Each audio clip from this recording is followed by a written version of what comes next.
নাম নন্দিতা দাস। তো আজকের যে প্রোগ্রামটা হয়েছে আমরা ভীষণ আনন্দিত এবং গর্বিত।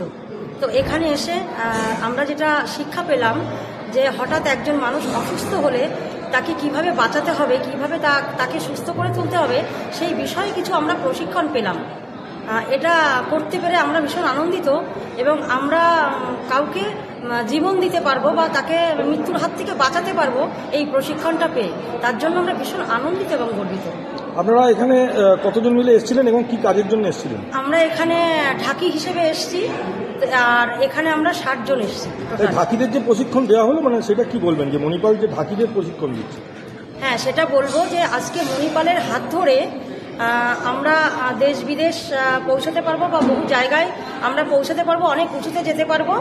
আর আমি মনে করি আমার নিজস্ব বুদ্ধি দিয়ে যে আমরা মায়েরা কোনো কিছুতেই পিছিয়ে নেই, আমরা নারী, আমরা সব পারি এবং আমরা এমন কিছু নেই যে পারবো না বা পারি না, এটা যেন আমাদের থেকে না বেরোয়, না হয়। তো আমরা আমার নিজেদেরকে ঢাকি প্রশিক্ষণ দিয়ে আমি চাই পৃথিবীর সমস্ত মানুষ আমাদেরকে চিনুক, জানুক যে না, মেয়েরাও পিছিয়ে নয়, তারা ইচ্ছে করলে সব কিছু পারে এবং সবার ঊর্ধ্বে নারী শক্তি, সেই নারী শক্তিকে আমি জাগ্রত করতে চাই আমার ঢাক প্রশিক্ষণের মধ্য দিয়ে।